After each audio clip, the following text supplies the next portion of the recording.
Bonjour, bonsoir, bienvenue à tous et à toutes. Je suis content de vous retrouver. Aujourd'hui, on parle de santé masculine, on parle de prostate. C'est un sujet qui est important, c'est un sujet qui touche beaucoup d'hommes et j'ai l'immense bonheur de faire ce direct, de vous présenter ces contenus avec deux amis, deux collègues, les docteurs Daniel Perrault et Jessica Perrault-Bishop, la mère et la fille. Merci d'être là, vraiment. C'est un sujet qui est important. Vous êtes deux médecins de famille, vous rencontrez des gens qui ont des problèmes de prostate ou qui ont des questions liées à la prostate. Donc, on va répondre à ces questions-là. J'ai remarqué que mon jet d'urine est plus faible et plus lent. Est-ce relié à la prostate? Je pense, Daniel et Jessica, mais Daniel, c'est une question qu'on vous pose souvent. On répond quoi à cette question-là, Daniel? Ben là, évidemment, on ne connaît pas l'âge, parce qu'à 20 ans, je pensais à autre chose qu'un homme qui me pose la question à 60 ans. Puis le deuxième détail, c'est est-ce que c'est des symptômes qui se sont installés entre la nuit de jeudi à vendredi, ou bien ça s'est installé sur plusieurs semaines? Parce que là, de quoi on parle de l'élargissement du volume de la prostate, ce qu'on appelle aussi l'hyperplasie bénigne de la prostate. Donc, pas de cancer ici. Et je pense que selon les statistiques, c'est le sort en est jeté. L'homme qui vieillit va voir le volume de sa prostate augmenter. Et alors, on a une illustration, est-ce que vous pouvez peut-être la montrer, Daniel? Oui. Et pardon, je vais souvent vous interrompre parce qu'il y a un petit décalage avec avec le système qu'on utilise. Donc, on voit ici ce dont tu parlais. Je te laisse continuer, Daniel. Voilà, alors en lien avec la question qui a été posée, mon jet d'urine est plus lent, il peut être intermittent, il y a plusieurs symptômes que je vais voir dans quelques secondes, mais quand on regarde l'image, vous voyez la glande, en fait, qui se trouve à la base de la vessie qui entoure l'urètre. Alors, tout se passe bien jusqu'au jour où on commence à avoir une augmentation de certaines cellules qui se divisent dans une partie de la prostate qui est autour de l'urètre. Alors, c'est ce qu'on appelle l'hyperplasie bénigne de la prostate. Hyperplasie, c'est un diagnostic qu'on utilise en clinique, mais c'est plus un diagnostic qui est histologique, c'est-à-dire qu'on voit qu'il y a des cellules qui ont proliféré. Alors, ça vous donne un petit peu la raison pour laquelle on peut avoir des symptômes qui sont associés au fait que la pression de ce volume de la prostate sur l'urètre fait en sorte qu'évidemment, l'urine va avoir de la difficulté à passer entre la vessie et la sortie extérieure. Donc, on voit que c'est bloqué, on voit que c'est bloqué, c'est comprimé. En tout cas, est-ce que je pourrais rajouter un élément d'information? Vous me direz si je me trompe, les filles, mais c'est pas parce que c'est bénin que c'est anodin. Et parfois, l'hyperplasie peut vraiment causer un problème. Est-ce que je me trompe en disant ça? En fait, oui, parce que si on regarde le nombre de on peut repartir un petit peu non, c'est pas ici qu'on parlait de statistiques, mais il reste que le volume augmente de 2 à 2,5 de volume par année. À 70 ans, on se retrouve donc avec un volume beaucoup plus augmenté. Alors, mais ce n'est pas un cancer, c'est une condition. Certains vont avoir une grosse prostate, mais vont avoir aucun problème. Puis il y en a d'autres pour lesquels la façon et la partie du lobe qui a grossi va rétrécir le conduit. C'est là qu'on va avoir les symptômes de ralentissement du jet d'urine. Oui, tu allais poser une question. Non, en fait, c'est ça, les symptômes que la personne nous décrit, le jet plus lent aussi, et je pense qu'il y a des conditions aussi qui sont associées à cette hyperplasie ou les symptômes, ou vous me les présentiez aussi dans notre préparation. Oui, alors bonne question parce que je vous raconte ce que c'est l'hyperplasie de la prostate, mais il reste étonnamment, il y a des conditions de maladies chroniques qui sont associées à un plus grand risque de développer une grosse prostate. Et ça, ce sont les maladies chroniques comme l'hypertension artérielle, un haut taux de cholestérol, l'obésité, même le diabète, le syndrome métabolique. Et même, imaginez l'apnée du sommeil, cette fameuse condition qui fait en sorte qu'on ronfle et puis on n'est pas en bon état le lendemain. Alors, c'est assez étonnant et il y a des raisons pour lesquelles on se retrouve à avoir un impact de ces conditions-là sur la prostate. C'est assez on dirait en anglais un long shot, mais ça existe. Il y a des signes de compression aussi dans la question qui nous est formulée. Il y en a deux, le fait que le jet est lent et moins fort aussi, mais il y a d'autres signes ou d'autres signes, oui, de compression de l'urètre. Oui, alors là, on a la liste ici dans le tableau, mais en gros, c'est les gens vont s'apercevoir, les hommes vont s'apercevoir qu'ils se lèvent plus souvent la nuit, que pour initier le jet, il y a un peu d'hésitation, ça va être plus lent, ça peut être en par-à-coup, on urine et tout à coup ça arrête, et puis éventuellement, quand il y a beaucoup d'obstruction, il peut y avoir une rétention de l'urine dans la vessie, on va avoir l'impression que notre vessie est passée vidée. Il y a les gouttes à gouttes aussi après avoir uriné. Alors tout ça, ça signe quelque chose qui est en train de se passer dans on appelle ça l'arbre urinaire Mhm. masculin, ou enfin le bas musculaire. Il y a des expressions en médecine, et ça veut dire que ça peut très bien être lié à la prostate, mais pas toujours. Et c'est des symptômes qui peuvent paraître pas contradictoires, mais on peut échapper des gouttes après avoir uriné, mais on peut aussi avoir presque la sensation de l'inverse, que c'est bloqué. Donc, c'est intéressant, si je les remets en plus gros comme ça, de prendre le temps de les lire et peut-être de réécouter cet D'accord. extrait-là aussi, parce que Oui, ça peut être oui, parfois, ça peut sembler contradictoire, mais c'est des symptômes qu'on peut voir. Et en physiothérapie, ben, parfois, on va traiter des patients aussi en rééducation périnéale et ils vont nous parler de ces symptômes-là. Et parfois, c'est mêlant un peu pour les patients, mais on arrive à cette hyperplasie de la prostate qu'on voit bien sur cette illustration-là et qu'on a les symptômes dont on parlait plus tôt. Je te laisse continuer. Tu m'avais aussi envoyé cette illustration-là, Daniel, oui, mais c'est pour surtout, qu'on le voit mieux. oui, C'est oui. ça. Et puis, ça permet aussi de un petit peu reviser l'anatomie parce qu'on Mhm. on va parler d'intervention, on va parler de médicaments pour comprendre il se passe quoi avec notre prostate. Alors, vous voyez que quand on a une coupe de côté, on a à quoi ça sert cette glande-là quand même. C'est une glande qui, moi, je trouve que c'est pas une bonne création divine dans le sens que ça crée beaucoup d'ennuis. Puis je me dis, est-ce qu'il n'y aurait pas eu, on n'aurait pas pu faire ça autrement, mais non. Alors, la prostate, ce sont des cellules qui produisent l'éjaculat ou le sperme, qui va rencontrer les spermatozoïdes qui sont fabriqués par les testicules, et donc qui est nécessaire pour, évidemment, l'acte sexuel et la reproduction.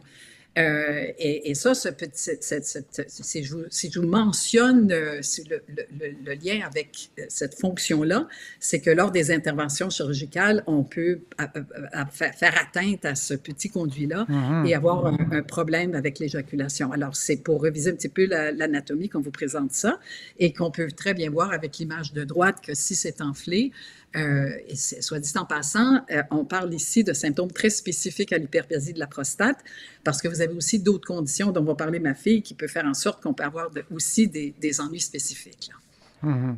Oui.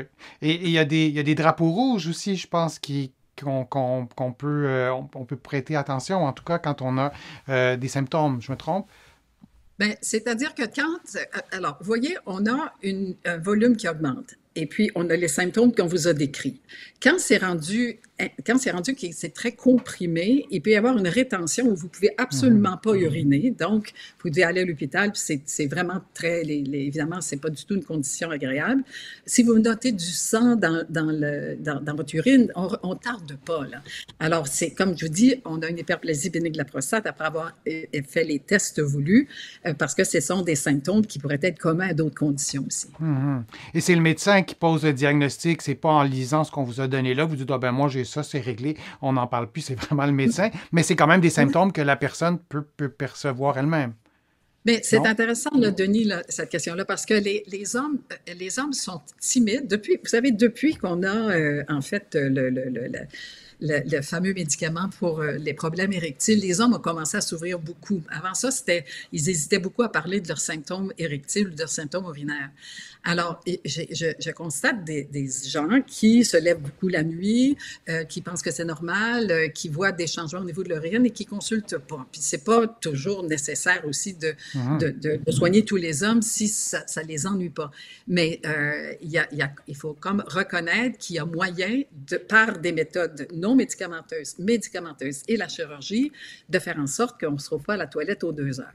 Mhm. Oui, et le point que je voulais faire, c'est que, comme tu le disais, il y a des drapeaux rouges et parfois, peut-être encore plus les hommes, on a tendance à banaliser, puis on se dit, ah, ils m'ont dit que c'était pas grave finalement. Mais effectivement, en soi, ça peut être grave si ça comprime complètement parce qu'on a le rein qui est juste au-dessus. Là, je trouve pas l'illustration que je voulais vous montrer, mais le rein, c'est quand même assez pratique dans une vie. On en a deux, mais on veut qu'ils soient en santé, donc on veut pas qu'il y ait de contre-coup au rein. Et c'est important d'écouter des médecins, comme vous deux d'ailleurs. Et je t'ai interrompu, Daniel ou Jessica, si je vous laisse continuer. Oui, mais non, c'est ça, c'est simplement qu'on voudrait vous parler des autres, Jessica, je laisserais décrire les autres, que ces symptômes-là peuvent être associés à d'autres conditions aussi. Mhm. C'est pour ça Mhm. que c'est important de faire un bon bilan. Oui. C'est ça.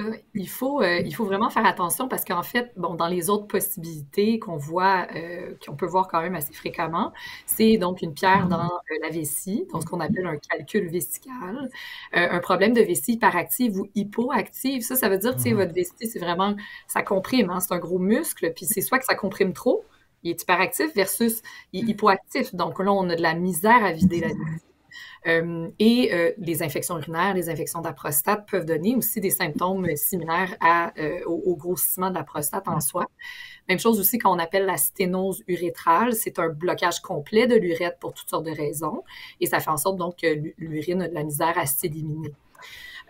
Puis c'est sûr que, comme ma mère a dit tantôt, c'est que même si on a une grosse prostate, ça ne veut pas dire que ça comprime l'urètre puis que les symptômes, dans le fond, sont dus à la prostate. Donc, ça peut être bien des choses. Il faut juste être vigilant par rapport à ça.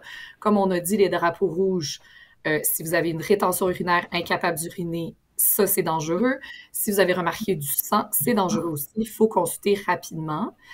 Puis, tu sais, dans le fond, votre médecin, si vous avez des symptômes puis vous êtes au-dessus de 50 ans, il va faire plusieurs choses, tu sais, dont un examen physique qui va inclure le toucher rectal. Pourquoi on fait ce fameux toucher rectal-là? C'est que ça nous permet d'estimer le volume de votre prostate, voir s'il y a des asymétries, des bosses, des choses qui pourraient nous signaler aussi une alarme et nécessiter, dans le fond, une prise en charge en spécialité. On va aussi faire une analyse d'urine, s'assurer qu'il n'y a pas de sang dans l'urine et donc aussi une infection urinaire qui est possible.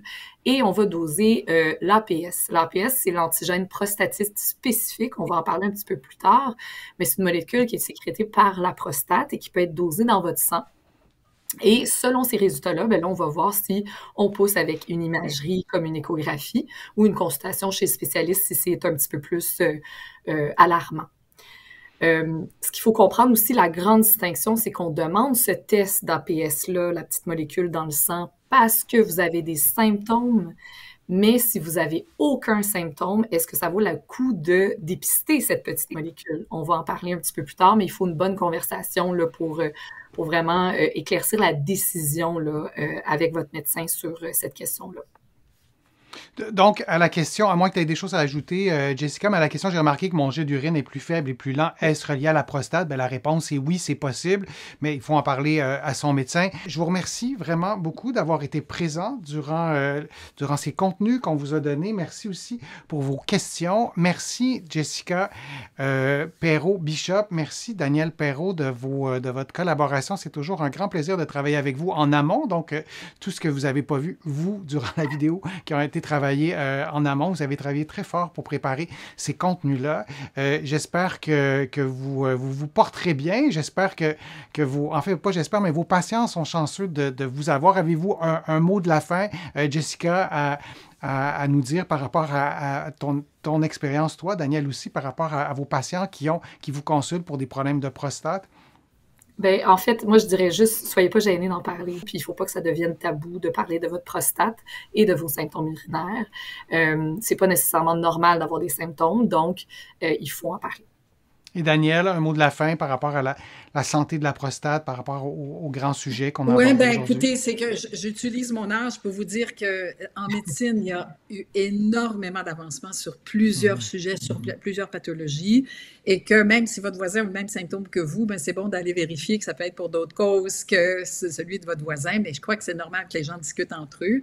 Mais vous voyez comme on a toute une diversité de causes et de traitements et tout ça. Là. Alors, merci beaucoup, Denis, de nous donner l'occasion justement d'en parler au public comme ça, parce que ça permet vraiment de mettre un petit peu les pendules à l'heure, je pense. Là. Ben, moi, ça fait grand plaisir de vous entendre et aussi ça fait ça rend un immense service aussi à ceux qui vont écouter et c'est le plaisir de cette chaîne YouTube, de YouTube en général.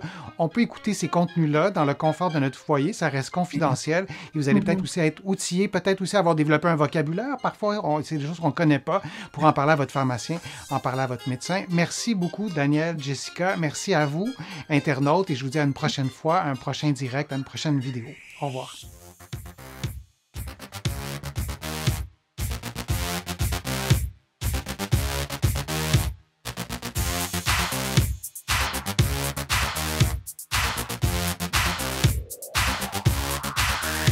Shh.